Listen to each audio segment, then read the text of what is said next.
नमस्कार मित्रों। आज का जो अपना टॉपिक रहेगा वो रहेगा radius of the horizontal curve. ठीक है, तो पिछले लेक्चर में हम लोगों ने पढ़ लिया कि ई कैलकुलेट कैसे करते हैं और एफ कैलकुलेट कैसे करते हैं या फिर डिज़ाइन ऑफ ई कैसे करते हैं। ठीक है, तो ई कितना प्रोवाइड करना है उसके लिए अपन ने एक फॉर्मूला निकाला था, e plus f will be equal to v square upon 127 R ruling, जहाँ पे v will be equal in k m P H. ठीक है, ये फॉर्मूला था। तो उसमें अपने ई कैलकुलेट किया था और एफ कैलकुलेट किया था और डिज़ाइन ऑफ ई भी अपने करके देखा था। ई मतलब सुपर एलिवेशन, ठीक है, और एफ मतलब कोफिशिएंट ऑफ लेटरल फ्रिक्शन, जिनका मैक्सिमम वैल्यूज़ अपन ने एफ का अगर देखेंगे, एफ की बात करें तो 0.15 था मैक्सिमम वैल्यू, और ई का अकॉर्डिंग टू द प्लेन था, टेरेन था उसका, तो कि टेरेन कैसा है उसका। तो अगर प्लेन टेरेन की बात करेंगे और रूलिंग टेरेन की बात करेंगे तो 7% था, और अगर हिली एरियाज़ की बात करेंगे, हिली टेरेन की बात करेंगे तो 10% था। ठीक है, अब बात आती है एक radius of the horizontal curve कि कम से कम कितनी रेडियस उसमें प्रोवाइड की जाए। ठीक है, तो the ruling minimum radius of the curve for ruling design speed v और v के एम्पेज is given by R ruling will be equal to v square upon 127 e plus f. ठीक है, अब देखिए ये कब डिज़ाइन होता है। इसको डिज़ाइन करने का तरीका क्या है कि जैसे मान लीजिए आपके पास एक स्पीड लिमिट कर ली कि इससे कम स्पीड नहीं होनी चाहिए, क्योंकि जैसे मान लीजिए आपका एक्सप्रेस वे है या हाईवेज है, अगर वहाँ पे स्पीड को अपन ज़्यादा ड्रॉप करते हैं या ज़्यादा रिस्ट्रिक्ट करते हैं तो फिर ट्रैफिक का जो मूवमेंट होगा वो उतना फ्रीक्वेंट नहीं हो पाएगा जिसके लिए हाईवे अपन डिज़ाइन कर रहे हैं। ठीक है, उसके बाद में मान लीजिए एरिया के हिसाब से अपन ने ई की भी मैक्सिमम वैल्यू दे दी, एफ की मैक्सिमम दे दी, तो जब इनकी मैक्सिमम वैल्यू हो जाएगी तो आर का मान मिनिमम हो जाएगा उस केस में। ठीक है, तो R ruling is the minimum radius which is given on a ruling design speed. ठीक है, तो उसका जो फॉर्मूला निकल के आता है वो आता है R ruling will be equal to v square upon 127 e plus f. अब यहाँ पे देखिए 127 ले रखा है, इसका मतलब कन्वर्जन फैक्टर लगा दिया है, तो उस केस में जो वी आएगा वो हमेशा के एम पी एच में लेना है, पहली बात तो ये। ठीक है, बाकी रेस्ट ऑफ द डायमेंशंस जैसे आर का मीटर में रहेगा, ई का मीटर में रहेगा। ठीक है, और एफ का कोफिशिएंट से फ्रिक्शन, जो कोफिशिएंट ऑफ द फ्रिक्शन होता है वो डायमेंशन लेस होता है। ठीक है, तो ये आर रूलिंग हो गया। ठीक है, तो according to the earlier specification of IRC Indian road congress, the ruling minimum radius of the horizontal curve was calculated from a speed value 16 kmph higher than the design speed v plus 16 kmph। ठीक है, कहने का मतलब है कि जो पहले के जो स्पेसिफिकेशन थे उसमें क्या करते थे, जो आर मिनिमम का वैल्यू निकालते थे वो v प्लस 16 की एम के केस के लिए निकालते थे। अपनी मान के चलते थे कि जो डिज़ाइन स्पीड है उससे कुछ ज़्यादा स्पीड में व्हीकल चल सकते हैं, तो उसके लिए अपन कम से कम इतनी रेडियस तो होनी चाहिए। अगर मान लीजिए कोई व्हीकल आ गया वो स्पीड को ज़्यादा बढ़ा रहा है तो उसको ज़्यादा रेडियस सही होती है। ठीक है, तो ऐसा होता है कि ज़्यादा स्पीड के लिए देखें जैसे आर विल इज़ प्रोपोर्शनल, तो अगर मान लीजिए सबको कांस्टेंट मान ले अपन तो वी स्क्वायर। ठीक है, तो जैसे जैसे वी का वैल्यू बढ़ेगा आर का वैल्यू भी बढ़ा जाएगा। ठीक है, तो एक मैक्सिमम स्पीड के लिए जैसे डिज़ाइन स्पीड मैक्सिमम स्पीड होता है जिस पे कोई व्हीकल ट्रैवल करेगा, लेकिन कभी कभी क्या होता है ट्रेवल्स ओवर स्पीडिंग भी करते हैं। ठीक है, व्हीकल्स, तो इस केस में क्या होगा v प्लस 16 अपन मैक्सिमम स्पीड ले लेंगे, उस केस के लिए आर को डिज़ाइन करेंगे कि अगर इन केस अगर कोई ओवर स्पीडिंग भी करता है तो उस केस में भी ये सफिशेंट रहे, उसको कोई लॉस नहीं हो। ठीक है,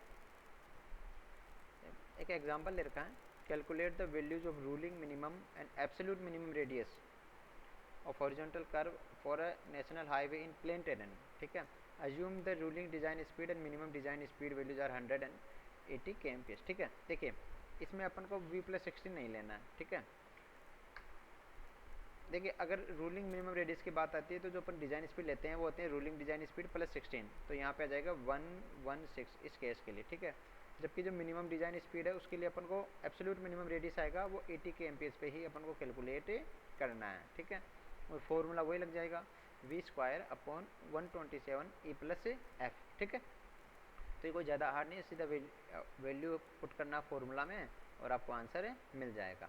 ठीक है, अब आगे चलते हैं। अगला टॉपिक है इसमें widening of payment on horizontal curve. ठीक है, अब इसके कॉन्सेप्ट को थोड़ा समझ लीजिए। देखिए एक होता है हॉरिजॉन्टल कर्व आपने जैसे दे दिया, ठीक है, तो उसमें क्या होता है जो व्हीकल होता है उसका जो एक्सल होता है वो रिजिड होता है। ठीक है, तो इसमें दो कॉन्सेप्ट चलते हैं, पहला कॉन्सेप्ट होता है मैकेनिकल कॉन्सेप्ट, ठीक है, एक होता है साइकोलॉजिकल कॉन्सेप्ट। तो मैकेनिकल कॉन्सेप्ट में क्या होगा कि जैसे मान लीजिए आपका जो आगे वाला टायर होता है उसमें स्टीयरिंग लगा होता है वो आगे रोटेट हो सकता है। ठीक है, किसी पिवोट के से, जैसे अपन किसी जैसे मान लीजिए अपन ने स्टीयरिंग को रोटेट करते हैं तो उसी तरह से व्हीकल भी होता है व्हीकल का जो टायर होता है वो आगे से रोटेट होता है, ठीक है, इससे डायरेक्शन चेंज होती है। लेकिन जो पीछे के जो टायर्स होते हैं दोनों, वो क्या होते हैं, रिजिड होते हैं, ठीक है। तो वो क्या करते हैं, एक सीधी लाइन को फॉलो करते हैं ऐसे, ठीक है। तो अगर मान लीजिए घूम के चलेगा तो जो पीछे वाला टायर होगा वो एक सीधी लाइन को फॉलो करेगा, तो वो क्या करेगा, रोड से थोड़ा सा नीचे उतरने की कोशिश करेगा। अगर मान लीजिए अपन व्हीकल को एज पे चला रहे हैं, ठीक है, तो इससे क्या होता है, नीचे उतरने की कोशिश, तो उसको ऑफ ट्रैकिंग बोलते हैं, ठीक है, ठीक है। तो इस चीज़ों के लिए अपन को extra widening of the payment करना पड़ता है, ठीक है। तो इसमें दो रीजन होते हैं, मैकेनिकल वाइडनिंग और साइकोलॉजिकल वाइडनिंग, ठीक है। तो इसको थोड़ा सा अपन पढ़ लेते हैं। तो ऑन हॉरिजॉन्टल कर्व, ठीक है, specially when they are not of very large radius, it is common to widen the pavement slightly more than the normal width, ठीक है। कि जब रेडियस बहुत ज़्यादा लार्ज होती है, ठीक है, तो पेमेंट को थोड़ा सा वाइड करना रहता है, क्योंकि वही मैंने आपको बताया psychology and mechanical. Widening is needed for the following reason. अब देखिए इसमें रीजन देखें कि क्यों वाइडनिंग अपन को ज़रूरत पड़ती है वाइडनिंग करने की, ठीक है। तो the driver experience difficulties in steering around the curve. सबसे पहले बात ये थी कि जो कर्व होता है उसमें ड्राइवर को स्टेयरिंग करने में दिक्कत आती है। अगर मान लीजिए स्पीड ज़्यादा होगी तो कंट्रोल नहीं हो पाती, उसको बार बार रोटेट एक तरह से करके रखना पड़ता है। The vehicle occupies a greater wide width as the rear wheel does don't track the front wheel, known as off tracking. मैंने भी बताया आपको कि जो पीछे वाला व्हील होता है उसकी टेंडेंसी रहती है स्ट्रेट पाथ में ट्रेवल करने की, और जो आगे वाला व्हील रहता है उसको हम जिधर घुमाना चाहें उधर वो घूम जाता है, ठीक है। तो आगे वाले व्हील को जो पीछे वाला व्हील होता है वो ट्रैक करता है, उसके पीछे पीछे चलने की कोशिश करता है, पर वो स्ट्रेट पाथ फॉलो करता है, उसको बोलते हैं off tracking. For greater visibility at curve, the driver have tendency not to follow the central path of the lane but to use the outer side at the beginning of the curve.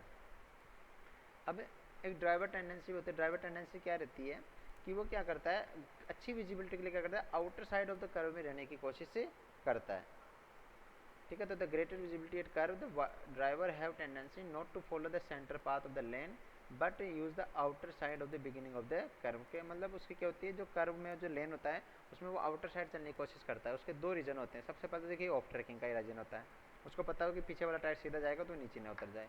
दूसरा तो उसको visibility अच्छी होती है बाहर की side से, ठीक है। तो ये केसेस होते हैं। एक रीजन और है इसका, while two vehicles cross or overtake at horizontal curve, there is a psychological tendency to maintain a greater clearance between the vehicles for safety। देखिए जब स्ट्रेट रोड होता है तो उसमें तो कोई दिक्कत नहीं आती है, लेकिन जब कर्व होता है और जब उसमें दो व्हीकल एक दूसरे को ओवरटेक करते हैं तो वही करके रखते हैं कि इनके बीच में कम से कम कुछ डिस्टेंस मेंटेन करके रखा जाए, अदरवाइज उनको ऐसा लगता है कि भाई ये कर्व में कहीं एक दूसरे से टच ना हो जाए। तो इस टेंडेंसी के कारण भी क्या करना पड़ता है अपन को, जो कर्व्स होते हैं उसमें थोड़ा बहुत उसको ज़्यादा वाइड करना पड़ता है। तो तीन चार रीज़न हो गए, पर मेन रीज़न मैंने आपको बताया, एक तो रखे ऑफ ट्रैकिंग डिस्टेंस और एक लगेगा साइकोलॉजिकल डिस्टेंस, ठीक है। साइकोलॉजिकल डिस्टेंस का मतलब उसकी साइकोलॉजी से होती है कि मैं तो ऊपर की तरफ से लेकर चलूँ कर्व को ताकि ये ऑफ ट्रैक ना हो जाए, ठीक है, उसको ग्रेटर विजिबिलिटी मिलती रहे, ठीक है। तो ये सब केसेस होते हैं। अब पहले आता है ऑफ ट्रैकिंग क्या होता है, ठीक है। तो an automobile has a rigid An automobile has a rigid wheelbase and only the front wheels can be turned. When this vehicle takes a turn to negotiate a horizontal curve, the rear wheel do not follow the same path as that of the front wheel. This phenomena is called off tracking या mechanical, ठीक है। तो समझ गए, मतलब जो पीछे वाला जो व्हील होता है वो रिजिड होता है, रिजिड बेस पे होता है, ठीक है। तो जो आगे वाला तो ट्रेन रोटेट कर सकता है लेकिन पीछे वाला नहीं कर सकता, तो क्या स्ट्रेट पाथ को फॉलो करते हैं, ठीक है। तो उस केस में क्या होता है, वो पीछे सीधे चलने की कोशिश करते हैं, ठीक है। तो उसको थोड़ा सा एक्स्ट्रा वाइड चाहिए होता है, उसको ऑफ ट्रैकिंग बोला जाता है। The required extra widening of the pavement at the horizontal curve depends on the length of the wheel base of the vehicle l, radius of the curve R and the psychological factor. अब ये जो extra widening होता है of trekking के लिए, ये depend करता है एक तो व्हील की लेंथ पे, व्हील बेस लेंथ पे, ठीक है, ऑफ द व्हीकल की, व्हीकल की लंबाई कितनी है, समझ लो, length of the wheel base. दूसरा क्या, रेडियस ऑफ द कर्व, कि जितनी ज़्यादा रेडियस होगी उस पर भी उसका वैल्यू डिपेंड करेगा। ज़्यादा रेडियस होगी उसके लिए कम, और कम रेडियस के लिए ज़्यादा की आवश्यकता पड़ती है, क्योंकि जब कर्व होता है वो कैसा है, ठीक है। तो ये हो गया ऑफ ट्रैकिंग। ठीक है, तो आप लोगों को समझ में आ गया कि ऑफ ट्रैकिंग क्या होता है, पीछे का जो रिजिड व्हील होता है उसके कारण होता है। ठीक है, चलिए आगे चलते हैं। अब आता है analysis extra widening on curves. ठीक है, तो जो एक्स्ट्रा वाइडनिंग होती है वो दो पार्ट्स में डिवाइड होती है। एक होता है मैकेनिकल वाइडनिंग और एक होता है साइकोलॉजिकल वाइडनिंग। ठीक है, मैकेनिकल वाइडनिंग क्यों देते हैं अपन, ऑफ ट्रैकिंग के कारण। ठीक है, rigidity of the wheel base के कारण। और साइकोलॉजिकल वाइडनिंग क्यों देते हैं, ये देते हैं ड्राइवर की साइकोलॉजी को सेटिस्फाई करने के लिए, वो ज़्यादा बाहर करके ना जाए, अगर ओवरटेक करना है तो उनको वो दिक्कत ना आए, सब ऐसी चीज़ों के लिए। ठीक है, तो इसको एक एक करके पढ़ लेते हैं। मैकेनिकल वाइडनिंग को WM से रिप्रेजेंट करते हैं, W कैपिटल M स्मॉल में। The widening required to account for the off tracking due to the rigidity of the wheel base is called mechanical widening. मैंने बताया कि जो व्हील बेस की रिजिडिटी के कारण जो ऑफ ट्रैकिंग आता है, या जो एक्स्ट्रा वेट की रिक्वायरमेंट होती है, उसको बोलते हैं मैकेनिकल वाइडनिंग। ठीक है, दूसरा आता है साइकोलॉजिकल वाइडनिंग, मतलब extra width of the pavement is also provided for psychological reasons such as to provide for greater maneuverability of steering at high speed, to allow for extra space for overhangs of vehicles, and to provide greater clearance for crossing and overturning vehicle on curves। overtaking vehicles आएगा इसमें। ठीक है, तो कहने का मतलब ये है कि सबसे पहले तो जैसे जो ड्राइवर आपको ड्राइव कर रहा है व्हीकल को, उसकी साइकोलॉजी सेटिस्फाई होनी चाहिए कि वो आराम से उसको स्टीयरिंग को घुमा सके, उसको इतना स्पेस मिले। पहली बात तो ये, सिंगल लेन होने की बात हो तो। ठीक है, अगर डबल लेन की बात हो तब भी यही रहेगा। दूसरी बात आती है उसकी स्पीड अच्छी होगी तो उसको अच्छी जगह चाहिए होगी। ठीक है, उसके बाद में अगर मान लीजिए कोई बड़े व्हीकल से जो ओवरटेक कर रहे हैं या फिर क्रॉसिंग कर रहे हैं, तो उस केस में भी उनकी साइकोलॉजी रहती है कि उनके बीच में जगह ज़्यादा से ज़्यादा रहे, क्योंकि जो कार्स होते हैं उसमें क्या होता है, उनकी टेंडेंसी रहती है एक दूसरे से पास आने की, कार की ये रहता है, तो वो क्या करते हैं एक दूसरे से स्पेस बना के रखते हैं। तो उस केस के लिए भी क्या होता है, एक ज़्यादा डिस्टेंस की आवश्यकता पड़ती है। ठीक है, तो ये दोनों केसेस हो गए। तो हो गया मैकेनिकल वाइडनिंग और एक हो गया साइकोलॉजिकल वाइडनिंग। जो टोटल वाइडनिंग होती है वो WM प्लस WPS का एडिशन होती है। ठीक है,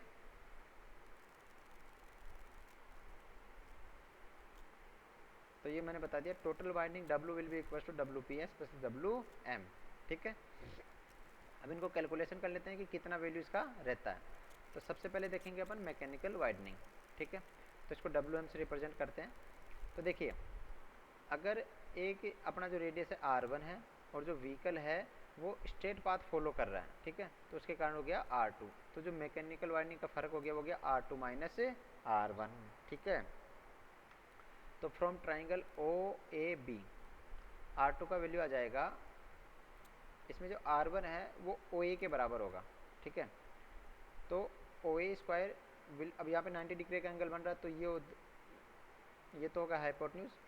तो OA square plus AB square will be equal to OB square. ठीक है, अब अगर OA square will be equal to OB square minus BA square या AB स्क्वायर। ठीक है, तो हाइपोटेन्यूज का होता है ना लंब स्क्वायर प्लस कर्ण स्क्वायर, सॉरी लंब स्क्वायर प्लस आधार स्क्वायर इक्वल टू कर्ण स्क्वायर। ठीक है, तो बेस का स्क्वायर प्लस परपेंडिकुलर का स्क्वायर इक्वल होता है हाइपोटेन्यूज का स्क्वायर। ठीक है, तो इस केस में हाइपोटेन्यूज अपन ने R2 मानना है। ठीक है, और जो बेस माना वो R1 है और जो परपेंडिकुलर वो AB है। ठीक है, तो अगर अपन ये मान के चलते हैं कि ये एक ही व्हीकल की बात करें, उसके व्हील की जो व्हील बेस लेंथ है वो L है। ठीक है, और तो आगे वाला टायर तो यहाँ रहेगा। ठीक है, और पीछे वाला यहाँ रहेगा। ठीक है, तो ये किसके कारण होता है, इसको ये साइकोलॉजिकल इफेक्ट है कि सीधा चल के इस पाथ को फॉलो करता रहेगा और ये जो आगे वाला टायर है वो ऐसे मुड़ता रहेगा। ठीक है, ये एक पूरे व्हीकल को दिखाया गया है, इसमें थोड़ा सा ध्यान से देखेंगे आप। तो देखिए, जैसे ये पीछे वाले टायर हो गए 2 और ये आगे वाले हो गए, तो जब आगे वाला ऑफ ट्रैकिंग करके आगे जाएगा ना, तब ये पीछे वाला ऑन द लाइन या ऑन द कर्व चलता रहेगा। ठीक है, तो इसकी साइकोलॉजी होती है। ठीक है, तो R2 माइनस VM स्क्वायर, जिससे R1 होता है वो R1 का वैल्यू जाएगा R2 माइनस VM। अपन को VM निकालना है, तो R2 माइनस VM का square equal to R2 square minus L का स्क्वायर। L क्या इसकी length of the wheel base है। ठीक है, ठीक है, तो यहाँ से जब कैलकुलेट करेंगे तो जो VM का वैल्यू निकल के आएगा वो आएगा L स्क्वायर अपॉन 2R। ठीक है, L स्क्वायर अपॉन 2R। अब ये बात होगी सिंगल लेन की। अगर n नंबर्स ऑफ लेन रहेगा तो उसमें जो फॉर्मूला निकल के आएगा वो निकल के आएगा Vm, जो फॉर्मूला निकल के आएगा वो आएगा Vm will be equals to NL² r। अब यहाँ पे क्या क्या चीज़ें हैं, n मतलब number of the lens, L मतलब length of the wheel base, ठीक है, R मतलब रेडियस ऑफ द कर्व, कि कितनी रेडियस का अपन को कर्व मिल लाया गया है, ठीक है। तो ये अप्रोक्सीमेट वैल्यू होती है NL²/2r, ठीक है। तो ये हो गया आपका मैकेनिकल वाइडनिंग Vm। आगे चलते हैं, ये मैंने आपको बता दिया कि where R is the mean radius of the curve, ठीक है, N number of traffic lanes, L length of the wheel base of longest vehicle, सबसे जो लंबा व्हीकल आएगा उसमें L को अपन 6 मीटर लगभग ले लेते हैं फॉर कॉमर्शियल व्हीकल्स, ठीक है। जो बसेस वगैरह होती है उसकी लेंथ 6 मीटर के आसपास रहती है, व्हील बेस की बता रहे हैं, ठीक है, यानी 2 टायर्स जो आगे और पीछे वाले टायर्स में रहता है वो, और V डिज़ाइन स्पीड, ठीक है। तो NL²/2r, ठीक है, ये इसका वैल्यू रहता है। अब साइकोलॉजिकल वाइडनिंग होता है, उसका जो वैल्यू आता है वो एम्पेरिकल फार्मूला होता है। एम्पेरिकल फार्मूला का मतलब ये हो गया कि किसी बंदे ने एक्सपीरियंस से फार्मूला लिखा है, इसका कोई प्रूफ नहीं है या कहीं से ये डिराइव नहीं किया जा सकता। जैसे मैकेनिकल वाइडनिंग को अपन ने प्रूफ किया था या डिराइव किया था, ठीक है, इसका कोई प्रूफ नहीं है, ये किसी वैज्ञानिक ने या किसी साइंटिस्ट ने अपने एक्सपीरियंस से या अपने बार बार अनुभव से ये लिखा है, ठीक है। तो WPS will be equals to V/9.5 √r। क्या है, रेडियस है मीटर में, और V क्या है, स्पीड है kmph में, ठीक है। तो WPS इक्वल्स हो गया V/9.5 √r। तो टोटल वाइडनिंग कितनी हो गई, टोटल वाइडनिंग का जो फॉर्मूला निकल के आएगा, टोटल एक्स्ट्रा वाइडनिंग होगी, sorry, WE will be equals to NL²/2r plus V/9.5 √r, ठीक है। तो WE will be equals to NL²/2r plus V/9.5 √r, ठीक है, जहाँ पे R मीटर में, L व्हील लेंथ बेस है, और V kmph में है, जिसको design speed of the vehicle है, ठीक है। तो ये आपकी एक्स्ट्रा वाइडनिंग हो गई। आज के लिए इतना ही। प्रोवाइड कैसे करवाते हैं ये अपन अगले चैप्टर में, ये अगले लेक्चर में पढ़ेंगे, ठीक है। चलिए, थैंक यू।